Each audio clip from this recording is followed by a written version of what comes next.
Waste Bengal से first student थी, female student. Starting salary 13-14 हज़ार की थी, आज 40,000 की सैलरी है ना। इनकी जॉब पहले ऑटोकैड पे लगी थी, ये मैं बताना चाहता हूँ, और अब सॉलिडवर्क्स पे काम कर रहे हैं। मेरे पास कम से कम 10 लड़कों की भी पिछले हफ्ते की लिस्ट है। ऑटोकैड में जॉब लग गई थी, छोड़ के आ गई। 17,000 18,000 कह रहे और 2D पे काम नहीं करेंगे। मुझे क्यों नहीं लगी सर?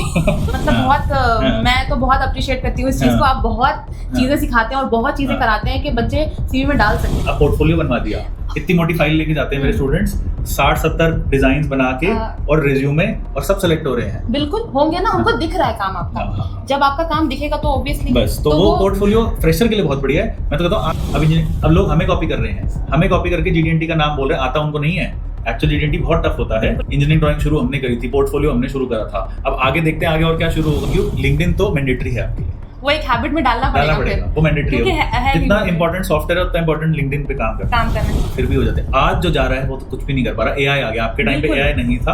आज के टाइम पे सॉफ्टवेयर टेस्टिंग की जॉब्स, आज के टाइम पे बेसिक जो आपकी आउटसोर्सिंग का काम चल रहा है, टीसीएस विप्रो में जो बेसिक कोडिंग होती है ना, वो तो एआई वैसे करके दे देगा आपको। तो हाय स्टूडेंट्स, आज हमारे साथ उरूज फातिमा है। 3 साल पहले ये मेरी मतलब वेस्ट बंगाल से फर्स्ट स्टूडेंट थी, फीमेल स्टूडेंट जो आई थी स्पेशली। इतनी दूर से आप आए थे आरवीएम कैड, और फिर उस टाइम इनकी सैलरी जो थी, स्टार्टिंग सैलरी 13-14 हज़ार की थी, आज 40,000 की सैलरी है। और अभी देखना वो 1-1.5 साल में वो शायद डबल भी हो जाए और करेंगे उसको। वही हमारा होपफुली नहीं होगी, थोड़ा कॉन्फिडेंस रखो। अभी जब 3 गुना होगी तो डबल भी हो जाएगी। ऐसे ही बढ़ती है एक्सपोनेंशियली कैड में सैलरी। तो अपने बारे में थोड़ा सा बताइए, क्या आपकी प्रोफाइल है, क्या करते हो, क्या क्वालिफिकेशन है? बीटेक किया है मैंने वेस्ट बंगाल से ही, कोलकाता से किया है। और उसके बाद तो आपको पता है मैकेनिकल इंजीनियरिंग को जॉब, फ्रेशर थे बिल्कुल। हाँ बिल्कुल फ्रेशर थी मैं। और बीटेक कंप्लीट होने के बाद पता नहीं चल रहा था क्या करूं। मामा का प्रेशर था बहुत कि आईटी सेक्टर में चली जाओ, बहुत आसानी से जॉब मिल जाती है। और उनके कनेक्शंस भी थे, तो वो बहुत ऐसे कह रहे थे कर लो। और सडनली आपका यूट्यूब पे वीडियो देखा और मम्मी से कहा कि मुझे जाना है। अच्छा, जाने दिया इतनी दूर अकेले लड़की को? नहीं, आपकी मदर से उन्होंने बात की थी एक्चुअली। अच्छा। और उन्होंने कहा था, उन्होंने ऐसे उनको बिल्कुल वो किया था कि नहीं वो सेफ रहेगी और ऐसा कुछ नहीं होगा। तो फिर उन्होंने भेज दिया, और वो मेरी लाइफ का बहुत सही डिसीजन था, क्योंकि जिस फील्ड में काम करना चाहती हूँ उस फील्ड में हूँ, कोर में हो आप, और मैकेनिकल है, तो आई एम हैप्पी। पर आप मतलब इन्होंने जो काम किया है, मुझे पता है इनकी प्रोफाइल के बारे में हमारी बात होती रहती है। आपने काम पहले ऑटोकैड, सॉलिडवर्क्स, NX3 सॉफ्टवेयर सीखे, फिर काम ऑटोकैड पे भी किया, फिर सिविल में भी चले गए, स्ट्रक्चर्स में, फिर मैकेनिकल पे आ गए। थोड़ा समझाओ कि करा क्या आपने। एक्चुअली क्या हुआ, जब मैंने यहाँ पे आई थी तो ऑटोकैड सीख लिया, सॉलिडवर्क्स सीख लिया। ऑटोकैड पे मुझे जो जॉब मिली, जो फर्स्ट जॉब मिली मुझे, मैंने ले ली। ठीक है, उसके बाद फिर जॉब के साथ ही मैंने सॉफ्टवेयर भी अपने पूरे कंप्लीट कर लिए थे। और वो मुझे फर्स्ट कंपनी में जॉब भी मिली थी, जो स्ट्रक्चर्स वाली कंपनी थी। तो मैंने वो नहीं देखा कि क्या है नहीं है, मुझे मिल रही थी, मैंने ले लिया। स्ट्रक्चर्स में क्या करा आपने? स्ट्रक्चर्स में डिटेलिंग करते हैं वहाँ पे। ठीक है, वहाँ पे मॉडलिंग नहीं करते थे, वहाँ पे डिटेलिंग ही करते थे। डिटेलिंग का क्या मतलब होता है? क्योंकि हमें जो ड्राइंग, जैसे वहाँ पे एक एक पार्ट की, जैसे वहाँ पे स्ट्रक्चर्स था तो एक एक बीम है, कॉलम है, उसमें क्या स्टिफनेस है। तो सिविल का हो गया, आपको नॉलेज तो है नहीं इसकी? नॉलेज नहीं थी, बट वही स्टार्टिंग में सैलरी कम थी और ऑटोकैड आता था मुझे, उन्होंने रख लिया था। फिर उन्होंने बहुत काम सिखाया। और आप किसी को ऐसे कह नहीं सकते ना कि आप मुझे इतनी सैलरी दे दो, किस बेसिस पे देंगे वो, आपको भी कुछ आना चाहिए। बिल्कुल। तो वहाँ पे मैंने बहुत काम सीखा। और उसके बाद फिर मैंने स्विच किया, वो भी कंपनी स्ट्रक्चर्स वाली ही थी। और वहाँ पे सॉलिडवर्क्स भी यूज होता था। पहली कंपनी जो जहाँ पे बहुत काम सीखा है, कितना टाइम काम किया? वहाँ पे मैंने 1.5-6 पकड़ ले, 1.5 साल काम किया, सीखा बहुत कुछ वहाँ पे। सीखा। अच्छा। और सेकंड कंपनी में जब गए तो वहाँ किस एंट्री पॉइंट सैलरी पे गए थे आप? वहाँ पे मुझे 25 मिल रही थी। अच्छा। वहाँ क्या काम करते थे? वहाँ पे भी ऑटोकैड पे काम करती थी, वहाँ पे सॉलिडवर्क्स पे भी काम होता था, मॉडलिंग का काम होता था। तो वहाँ पे मैंने दोनों काम किए हैं। किस चीज की मॉडलिंग होती थी? वहाँ पे मैं मोनोपोल डिपार्टमेंट में थी। तो मोनोपोल ही वहाँ पे। मोनोपोल क्या होता है? मोनोपोल जैसे इलेक्ट्रिक टावर्स होते हैं ना, तो वो टावर्स तो बड़े होते हैं, मोनोपोल छोटा होता है, बट वो इतना छोटा भी नहीं होता। तो बिजली का खंभा होता है बेसिकली, जो बहुत बड़ा, जिसपे हाई टेंशन वायर, एग्जैक्टली वही वाला। तो वो डिजाइन करते हैं ये लोग, और खुद ही मैन्युफैक्चर भी करते थे। अच्छा, तो पूरी प्रोडक्शन, बहुत बड़ी फैसिलिटी, पूरी डिजाइनिंग टीम थी और सब कुछ। तो वहाँ पे सब कुछ ही करते थे, जीए ड्राइंग बनाना, पार्ट ड्राइंग्स बनाना, पूरी फैब्रिकेशन ड्राइंग बनाना, मॉडलिंग, सब कुछ ही करते थे वहाँ पे। और वहाँ पे मैंने ऑटोकैड पे भी काम किया है, वहाँ पे सॉलिडवर्क्स था। तो अगर जैसे आप एक कंपनी में जाते हैं, यहाँ जो सीख रहे हैं और वहाँ जो काम कर रहे हैं, मैं तो खुद कहता हूँ डिफरेंस बहुत होगा। यहाँ सिखा रहे हैं हम सॉफ्टवेयर यूज करना, उधर एक्चुअल काम हो रहा है, तो उधर काम टेक्निकल बेसिस पे भी हो रहा है। तो कितनी ट्रेनिंग देते हैं कंपनी में? सर मैं आपको सच बताऊं, किसी भी इंस्टीट्यूट में आप सॉफ्टवेयर सिखा सकते हैं, आप टूल्स बता सकते हैं कि टूल्स हैं इसमें, लेकिन उसको कहाँ पे किस तरह यूज करना है, इंडस्ट्री स्पेसिफिक है, वो फिर आपको इंडस्ट्री में जाके पता चलता है कि कहाँ पे क्या चीज है। मुझे वो आप जाके जब आप खुद काम करते हो, प्रोजेक्ट मिलेगा तभी होगा ना। तो वही है कि जब आप प्रैक्टिकल काम करते हो ना, तो आपका वो इनहांस हो जाता है। तो उन्होंने ट्रेनिंग दी आपको सारी कंपनीज ने कि भाई काम करना है। अब आप काम कर रहे हो शायद लिफ्ट बनाने वाली कंपनी में। अभी जो कंपनी है वो शीट मेटल इंडस्ट्री है और लिफ्ट बनाती है कंपनी। तो अब तो ट्रेनिंग वाला है नहीं, पहले से आता है ना आपको, तो आपको तो एक्सपीरियंस के लिए हायर किया। हाँ, लेकिन जब वही है कि फर्स्ट जॉब थी, सैलरी कम थी, उन्होंने सिखाया बहुत और बहुत मेहनत करनी पड़ती है आपको। रात को 8 बजे तक 10 बजे तक रुक के करना पड़ता है, और नहीं आता ना स्टार्टिंग में तो आप गलत बहुत कुछ कर देते हो। फिर सीनियर्स बताते हैं, फिर आपको रुक के टाइमलाइन में कंप्लीट करना पड़ता है। तो ये बेसिकली जो आप कहना चाह रहे हैं, ये हैंड होल्डिंग जो होती है ये सिर्फ फ्रेशर को मिलती है। फ्रेशर को सैलरी भी कम मिलती है, सिखाया भी बहुत जाता है। हाँ। जब आप किसी अच्छे सैलरी पैकेज पे किसी सीनियर पोस्ट पे जाते हैं, आपको एक्सपेक्ट करते हैं कि आपको सब कुछ आता है, आना चाहिए बस मैं ये चीज दूं और ये मिल जाए, बस मैजिक की तरह। हाँ बिल्कुल, जस्ट लाइक अ मैजिक। तो यार आपको 5 लाख पर एनम का दे रहे हैं। जो एक चीज मैं बता दूं, आईटी फील्ड की स्टार्ट 5 लाख से होती है, पर सबकी नौकरी अब जा रही है। बिल्कुल। आपकी नौकरी से ज्यादा सिक्योर कुछ नहीं है ना। ये तो है। मैकेनिकल सिविल में बहुत सिक्योरिटी है। अब अगर वो पैसे दे रहा है 5 लाख पर एनम, तो वो काम तो फिर एक्सपेक्ट करेगा ही आपसे। बिल्कुल है ना। तो अब आपका जो मैं ये जानना चाहता हूँ कि एक कैड डिजाइनर, आपने 3 कंपनीज में काम किया, 3 साल से रेगुलर काम कर रहे हो, सैलरी भी बढ़ती जा रही है। एक कैड डिजाइनर का दिन कैसे निकलता है, ये मुझे जानना है। बच्चे जो हमारे पास आ रहे हैं, कैड में काम नहीं किया, वो जानना चाहते हैं कि मैं पूरे दिन से शाम तक करूंगा क्या कंपनी में बैठ के। कंपनी में अब जैसा आपको प्रोजेक्ट मिला, आप जिस भी फील्ड में हैं, तो उसके रिलेटेड ही काम मिलेगा। अब जैसे मेरी फर्स्ट कंपनी थी, तो वहाँ पे डिटेलिंग होती थी, तो आपको एक कोई जी ड्राइंग दे दी, उसकी डिटेल ड्राइंग बनानी है। ठीक है, डिटेलिंग होती है वहाँ पे, तो एक पार्ट की ड्राइंग अलग अलग ऑटोकैड में बनती थी। तो उसको टाइम मिलता था कि भाई इतने दिन में बना लिया है? नहीं, टाइमलाइन तो ऑब्वियसली होता है कि आपको इतने टाइम पे चाहिए, और ये भी है कि आपको स्टार्टिंग में पता नहीं होता कि कैसे करना है, क्या करना है, तो समझ में भी नहीं आता। वो पूरा लर्निंग प्रोसेस है कि आपको चीज मिली, आप उसको सबसे, मैं तो मैकेनिकल बैकग्राउंड से थी, सिविल का पूरा काम था, तो जो मुझे ड्राइंग्स मिलती थी, मुझे स्टार्टिंग में समझ में नहीं आती थी। तो रोज ड्राइंग दे देते थे कोई? नहीं, ऐसा नहीं होता है। एक पर्टिकुलर टाइम लाइन मिलता है, जैसे 2-3 दिन। अभी तो मैं एक दिन में बहुत सारी ड्राइंग्स बना लेती हूँ।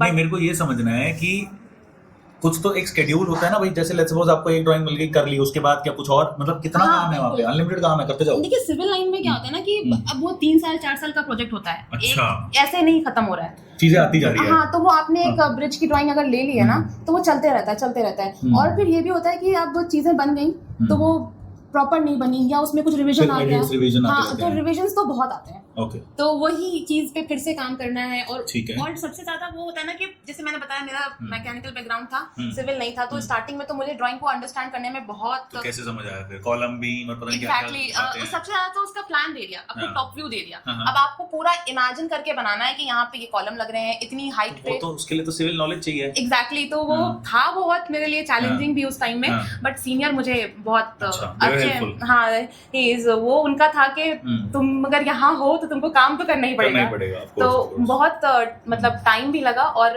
सीख गई। मगर ठीक है, now coming to the present job, यहाँ क्या काम होता है और यहाँ पे किस तरीके से आप करते हैं चीजें? यहाँ पे फिर से सिविल से मैकेनिकल में आ गए। मैकेनिकल में आ गई, और यहाँ पे लिफ्ट बनती है, तो पूरा शीट मेटल का काम है।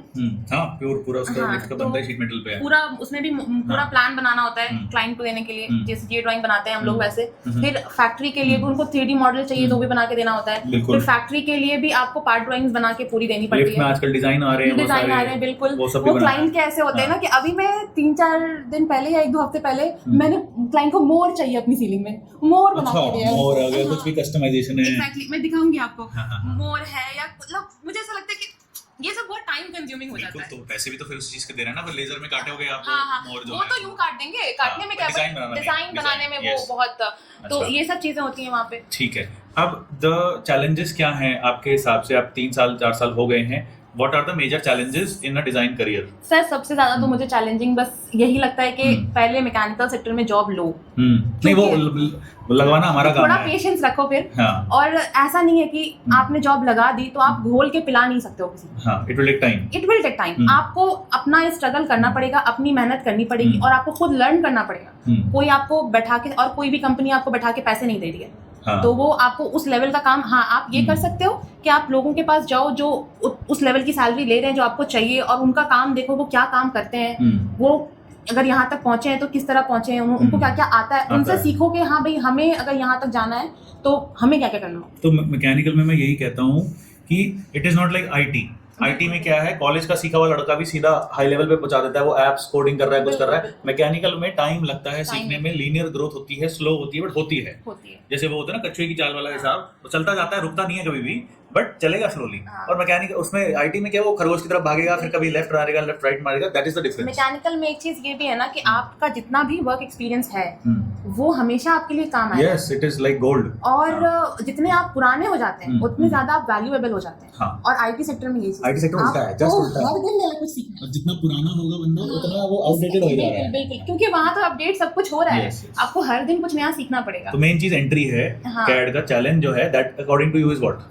एंट्री भी है, और सबसे ज्यादा पेशेंस है कि आप थोड़ा ये मत देखो कि उसकी सैलरी इतनी है, उसको इतने की जॉब मिल गई। आप अपनी जर्नी देखो। मैंने देखा है सैलरी का कि एक कोई था हमारा कैंडिडेट, 10-12 लाख का पैकेज लग गया था 2 साल के बाद एनएक्स टाइम पे।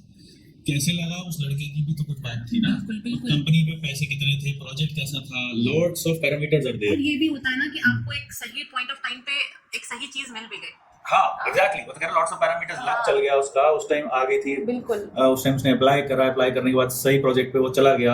अब ये भी है कि प्रोजेक्ट की बात क्या होगा, कभी कभार बहुत बड़े बड़े प्रोजेक्ट आते हैं, इंजीनियर्स ले लेते हैं, वो खत्म होते हैं तो चले जाते हैं। But anyway, that being said, softwares की अगर मैं बात करूं, आपके अकॉर्डिंग ऑटोकैड, सॉलिडवर्क्स और एनएक्स में क्या फर्क है, और बच्चों को आप क्या रेकमेंड करेंगे? क्योंकि अब मैं रेकमेंड करता हूं, मैं चाहता हूं हमारे स्टूडेंट्स रेकमेंड करें कि क्या आप बताएंगे, what is the difference usages का, कैपेबिलिटीज का, जॉब्स का, ऑल ऑफ दीज थिंग्स। देखिए, यूजीएनएक्स पे तो मैंने जॉब नहीं करी, आती है मुझे, बट जॉब नहीं करी, और सॉलिडवर्क्स पे जॉब करी है। तो मैं सबसे ऑटोकैड पे तो की है, तो सबसे फेमिलियर जो मेरा सॉफ्टवेयर है वो सॉलिडवर्क्स और ऑटोकैड है। और यूजीएनएक्स मुझे लगता है कि एक लेवल वो थोड़ा एडवांस है, कुछ चीजों में ज्यादा है ना, कुछ और बड़ी कंपनी भी यूज करती है उसको। और सॉलिडवर्क्स का ऐसा है कि वो फेवरेट सॉफ्टवेयर है मोस्टली, वो मोस्टली यूज करते हैं, तो उसमें मुझे लगता है कि जॉब मिलनी ज्यादा इजी है। ऑफ कोर्स ज्यादा है ना नौकरियां। नौकरी उस पे ज्यादा है। एक सबसे main point, sorry to interrupt, इसके बाद अब ये भी बताना, इनकी जॉब पहले ऑटोकैड पे लगी थी, ये मैं बताना चाहता हूँ, और अब सॉलिडवर्क्स पे काम कर रहे हैं। मेरे पास कम से कम 10 लड़कों की भी पिछले हफ्ते की लिस्ट है, ऑटोकैड में जॉब लग गई थी, छोड़ के आ गई, 17,000 18,000 कह रहे, और 2D पे काम नहीं करेंगे। मुझे क्यों नहीं लगी सर? ऑटोकैड, सॉलिडवर्क्स, एनएक्स, आपने कहा जी सॉलिडवर्क्स आसान है, जॉब ज्यादा है, बट स्टार्ट किससे करें? अगर ऑटोकैड की जॉब मिलती है तो कर लें, ये बताइए। बिल्कुल कर लेनी चाहिए, मैं तो कहती हूँ कि जरूर करनी चाहिए। सॉलिडवर्क्स की, ऑटोकैड की जॉब तो जरूर करनी चाहिए, 2D पे काम जरूर करना चाहिए। जिस तरह से आपकी जो विजुअलाइजेशन पावर होती है ना, वो कभी भी 3D पे डायरेक्ट काम करके नहीं आ सकती। वो आप जब आप अब 3D में क्या है, ड्राफ्टिंग में आपने एक बार पार्ट बना दिया, ड्राफ्टिंग तो यूं हो जाएगी, उसमें कुछ नहीं है फिर। लेकिन ऑटोकैड में ना आपको सोचना पड़ता है इसका टॉप व्यू कैसा होगा, इसका हम इसको बैक साइड से देखेंगे तो कैसा दिखेगा, स्टार्ट कर रहे हैं उसमें, और लेफ्ट से देखेंगे तो कैसा दिखेगा। मैं उधर खड़ी हूँ, कोई चीज मेरे अभी राइट में, उधर चली जाऊंगी, वो लेफ्ट में हो जाएगी। तो ये चीज है, तब आप ऑटोकैड पे जब काम करते हैं तो आती है। तो आप ऑटोकैड से जब दूसरी जॉब में गए तो उन्होंने बोला नहीं आपको कि आपको तो सिर्फ ऑटोकैड आता है, सॉलिडवर्क्स तो तुमने करा ही नहीं है? तो नहीं, एक्चुअली वहाँ पे ये था कि सॉलिडवर्क्स भी था, ऑटोकैड भी वो लोग यूज करते थे। और मेरा जो फर्स्ट इंटरव्यू हुआ था वो हुआ था ऑटोकैड पे। तो ऑटोकैड हर जगह तो यूज हो ही रहा है वैसे भी। नहीं, बहुत जगह पे सॉलिडवर्क्स यूज होता है। और देखिए, मुझे ऐसा लगता है कि अगर आप जाके इंटरव्यू में अच्छा करते हैं तो वो ऑब्वियसली रखेंगे, तो then they will keep you. हाँ बिल्कुल। और इंटरव्यू आप अच्छा कब करेंगे? जब आपके पास कुछ तो होगा, है ना। मैं स्टार्टिंग में, मुझे याद है जब मैं सीवी बनाती थी, मुझे समझ नहीं आता था सीवी में क्या लिखें, है ना। अब मेरे पास बहुत कुछ है, अब तो सीवी इनका बहुत अच्छा भी है, बहुत चीजें लिखी है, एक्सपीरियंस ही तो सीवी बनेगा। बिल्कुल। क्या लिखोगे अदरवाइज? ऐसे क्या लिखेंगे आप? अब मैंने यहाँ से ये चीज सीखी है, बस यही लिख के बैठ जाएंगे। अभी तो आप मतलब बहुत, मैं तो बहुत अप्रिशिएट करती हूँ इस चीज को, आप बहुत चीजें सिखाते हैं और बहुत चीजें कराते हैं कि बच्चे सीवी में डाल सकते हैं कि आप मॉडलिंग भी करा रहे हैं। हम तो बोलते हैं भाई, तुम, मैंने क्या स्टार्ट करा दिया, उस टाइम आपके टाइम पे नहीं कराया था, अब पोर्टफोलियो बनवा दिया। इतनी मोटी फाइल लेके जाते हैं मेरे स्टूडेंट्स, 60-70 डिजाइन बना के और रिज्यूमे, और सब सेलेक्ट हो रहे हैं। बिल्कुल होंगे ना, उनको दिख रहा है काम आपका। जब आपका काम दिखेगा तो ऑब्वियसली बस, तो वो पोर्टफोलियो फ्रेशर के लिए बहुत बढ़िया है। मैं तो कहता हूँ आपके लिए भी बहुत अच्छा है। अब आप नहीं कर सकते, नहीं मुझे कॉन्फिडेंशियल चीजें है ना। आप क्या दिखाओगे? आप किसी और का चीज दिखा दोगे तो वो पॉसिबल नहीं है। वैसे दिखा दो अपने कुछ बना के आप। खैर ये तो अलग बात है, लेकिन you should also may be have a portfolio. आप बना लो, एक पोर्टफोलियो डेवलप कर लो जिसमें शीट मेटल जो बना रहे हो लिफ्ट वो नहीं बनानी, पर शीट मेटल की और 1000 चीजें वो बना के यू कैन शो। कुछ कॉम्प्लेक्स ही हो, असेंबली हो, उसकी हमने आप भी मुझे इस चीज में हेल्प करें। जैसे अब तो है ना, उस टाइम पे अब मैं देखती हूँ ना तो मैं कहती हूँ कि उस टाइम पे क्यों नहीं थी ये चीजें टाइम के साथ इम्प्रूव होती है। मुझे आसानी होती है। देखो ऐसा बहुत बार होता है, हम तो टाइम के साथ इम्प्रूव कर रहे हैं। अब कोई सीएनसी वेबसी में 2 साल पहले का बच्चा था, कह रहा आप ये उस टाइम हमें नहीं कराया। हमने कहा भाई हमें भी नहीं आता था। हाँ, अब जैसा हम करेंगे हम आगे कराएंगे ना। जैसे आपका भी वो एक एक्सपीरियंस है कि आपको भी लगा कि हाँ भाई ये चीजें ऐड करनी हम जीडीएनटी नहीं पढ़ाते थे, हम इंजीनियरिंग ड्राइंग नहीं पढ़ाते थे, अब हम जीडीएनटी, अब लोग हमें कॉपी कर रहे हैं, हमें कॉपी करके जीडीएनटी का नाम बोल रहे हैं, आता उनको नहीं है। एक्चुअली जीडीएनटी बहुत टफ होता है, वो कॉपी करके लोग बोल रहे हैं, अपने ब्रोशर में लिख रहे हैं। शुरू हमने किया था, इंजीनियरिंग ड्राइंग शुरू हमने करी थी, पोर्टफोलियो हमने शुरू करा था। अब आगे देखते हैं आगे और क्या शुरू होगा, क्या हो सकता है। नहीं अब हम जनरेटिव डिजाइन करेंगे, जिसमें ऑटोमेटिकली जनरेटिव डिजाइन जो होता है, जब फ्रेम्स बनते हैं सॉलिडवर्क्स में, जनरेटिव डिजाइन ऑटोमेटिकली एआई के थ्रू वो बना देता है चीजें। We will start that now. ये मैं सीखने भी आऊंगी। इसमें सीखने का कुछ है ही नहीं, वो मैं यूट्यूब पे डाल दूंगा। अभी it's at a very basic stage, but जब वो एडवांस स्टेज पे आएगा देन लॉन्च करेंगे कोर्स। ऐसे किसी कोर्स को लॉन्च करने का फायदा नहीं है ना जिसमें हम 2 मिनट का 2 घंटे का है, उसको मैं क्या बेचूं। मतलब इट इज समथिंग जो मैं भी अभी एक्सप्लोर कर रहा हूँ। बिल्कुल। यस, तो यही है बस। ओके, तो बेसिकली अब आगे का क्या प्लान है? इसी फील्ड में ही रहना है और ग्रो करना है, राइट? पहली बात तो ये कि मैं स्ट्रक्चर्स में मुझे जॉब मिली थी और मैंने बहुत पापड़ बेले हैं मैकेनिकल में आने के लिए because being a girl it's very difficult. पापड़ बेलने का क्या मतलब है ये भी समझाइए, क्या स्ट्रगल्स हैं? बहुत स्ट्रगल है। लड़की होने की वजह से तो बहुत से लोग कंसीडर ही नहीं करते कि लड़की ये ओवर टाइम नहीं करेगी, इसको टाइम से भेजना पड़ेगा, इतना वर्क लोड नहीं ले पाएगी, इतना काम नहीं कर पाएगी। ओके, तो ये चीज है। मैकेनिकल में लड़कियां होती कहाँ हैं? होती, हाँ, वो भी चीज है कि अब मैंने तो जहाँ पे भी काम किया है ना, मैं इकलौती लड़की हूँ ऑब्वियसली। कोई डिपार्टमेंट में कॉलेज के टाइम से ही आज तक कोई मिली ही नहीं है। तो नहीं मिलते, बहुत कम होती है। हमारे मैं तो थोड़ा सा पुणे में मैंने देखा है, जो हमारा पुणे में सेंटर है वहाँ लड़कियां फिर भी है, क्योंकि पुणे में पूरे इंडिया के इंजीनियर्स काम कर रहे हैं, तो वो दिखती है कि हाँ चलो मैकेनिकल का है तो 100 में से 10 लड़कियां होगी, यहाँ 100 में से 1 होती है जो आपके पास तो वो है obviously। और मैंने भी ना वो एक पकड़ के रखा था कि मैंने पढ़ी है मैकेनिकल इंजीनियरिंग, तो मैं मैकेनिकल में ही जॉब लूंगी। और ये बहुत फनी पार्ट है कि जब मैं फर्स्ट ईयर में थी और जितने भी लड़के थे वो लोग ये कह रहे थे मैकेनिकल में लड़की कहाँ से आ गई? आज सब आईटी में जॉब कर रहे हैं, मैं ही मैकेनिकल में जॉब कर रही हूँ। तो खुद आईटी में कर रहे हैं और पता नहीं कब तक कर पाएंगे, क्या कर रहे हैं। नहीं, दे आर डूइंग वेल, मैं ये नहीं कहूँगी। Again IT is very good, मैं कह रहा हूँ आईटी तो फ्यूचर है, बट मैकेनिकल में आप भी तो आईटी फील्ड में ही हैं। एक तरह से CAD is the IT of mechanical। आप कौन सा टूल्स काट रहे हैं या आप कौन सा वेल्डिंग कर रहे हैं? आप तो व्हाइट कॉलर जॉब में है ना, तो इसका मैकेनिकल का IT is CAD and it is a white collar job. वो भी सॉफ्टवेयर यूज कर रहे हैं, आप भी सॉफ्टवेयर यूज कर रहे हैं। बस एक चीज ये है कि आप कोई 2 महीने बैठकर कोई सॉफ्टवेयर बनाकर आप कोई 25 लाख का पैकेज नहीं ले सकते। हाँ, इसमें स्लो रहेगा, 25 लाख जरूर होगा, बट वो 10 साल बाद, 10 साल नहीं तो चलो 5 साल तो मिनिमम लगेंगे। मिल जाएगा आपको, कब देर से मिले पहले मिले, मिल जाएगा। और आपकी जो वर्थ होती है ना वो over of it will exactly mechanical needs time, that's the only thing that we can say. वो एकदम क्विक चाहिए तो नहीं इम्पॉसिबल, इस फील्ड में नहीं है। आपको बहुत वो एफर्ट्स देने पड़ते हैं और मैंने तो बहुत एफर्ट्स दिए हैं सर। मुझे तो पापा ने कितने टाइम तक कहा था कि तुम चली जाओ आईटी में, लेकिन नहीं। आईटी उस टाइम चले जाते 3 साल पहले तो क्या पता अब तक फिर भी हो जाते। आज जो जा रहा है वो तो कुछ भी नहीं कर पा रहा। एआई आ गया, आपके टाइम पे एआई नहीं था। आज के टाइम पे सॉफ्टवेयर टेस्टिंग की जॉब्स, आज के टाइम पे बेसिक जो आपकी जॉब्स होती है, जो आउटसोर्सिंग का काम चल रहा है टीसीएस विप्रो में, जो बेसिक कोडिंग होती है ना वो तो एआई वैसे करके दे देगा आपको। एग्जैक्टली, तो वो चीज सबकी नौकरियां जा रही है। जो आज सीनियर लेवल पे आ गया वो बचा है। आज के फ्रेशर्स के लिए तो मैं रेकमेंड बिल्कुल नहीं करूंगा। सीनियर लेवल पे भी नहीं सर, जब आप निकालते हैं तो वो फिर निकाल ही देते हैं, सीधा निकाल। राइट, आज के टाइम में मैं कहता हूँ मैकेनिकल छोड़ो, होटल मैनेजमेंट कर लो, but don't go for IT, because IT में या तो आप 99% आपके हो मैथ्स में 12 से लेकर, फिर आप एनआईटी आईआईटी से आपने कंप्यूटर साइंस करिए तब जाइए, उससे नीचे मत जाइए। सर सबसे बड़ी चीज ये है कि जिंदगी भर क्या आप पढ़ सकते हैं? एग्जैक्टली, वो भी है, और वो भी जिंदगी भर पढ़ना पड़ेगा। आप जिंदगी भर नहीं पढ़ सकते हैं ना, तो एक टाइम के बाद फिर आपको अब यही है कि आप 10 साल 20 साल काम कर लो, पैसे कमा लो, फिर उसके बाद बैठ जाओ। हमारा ये है कि हम बूढ़े भी हो जाएंगे तो हम और ज्यादा no, that is the best. वो तो आप कंसल्टेंट बन जाओगे, फिर आपको काम भी नहीं करना, सिर्फ एडवाइस करनी है। तो एक और मेरा लास्ट क्वेश्चन था कि जो स्टूडेंट्स हैं उनको नौकरी कैसे लगती है वो भी बताइए, क्योंकि मैं झूठ नहीं बोलूंगा, इनकी मैंने शायद 1 या 2 नौकरियां लगवाई है, 1 ही लगवाई है शायद। हाँ, एक ही स्टार्ट मैंने दिया था, उसके बाद हम फालतू बातें नहीं करते कि सबकी मैंने इसकी जिंदगी बनाई है, ऐसा नहीं है। हमने इनको स्टार्ट दिया, उसके बाद सारी खुद लगी है। तो ये बताइए कि सारी खुद से आपकी कैसे लगी जॉब? सर ये तो मैं कहूंगी कि मतलब आपकी ही वजह से लगी है। वो स्टार्ट तो मैंने दिया, करियर तो आपने ही बनाया यस ऑब्वियसली, तो पैसे दे रहे हो तो कुछ तो हम भी करेंगे ना। तो स्टार्टिंग ही इंपॉर्टेंट होता है ना।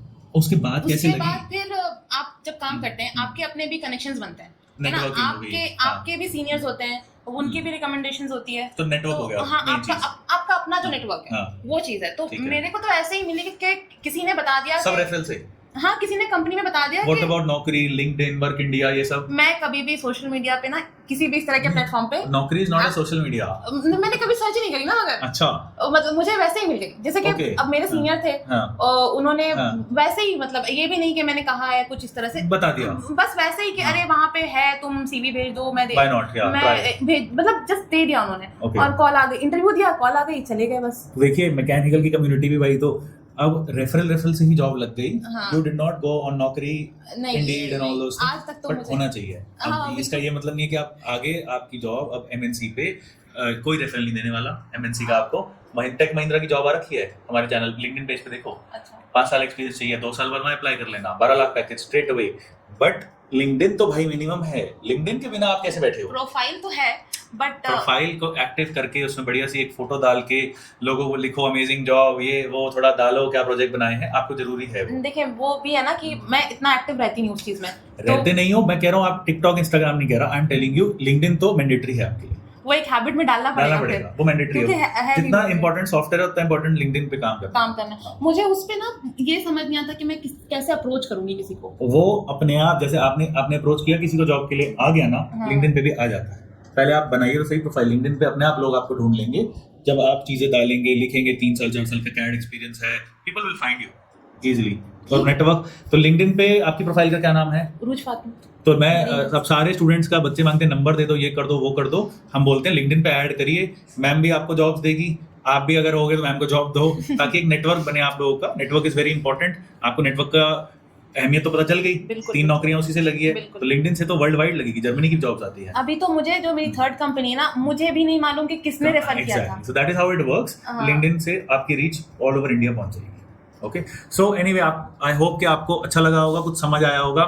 इनसे अगर कुछ बात करनी है, गाइडेंस लेनी है, तो लिंक्डइन पे आप मैसेज करिए professionally and she will reply. Okay, thank you.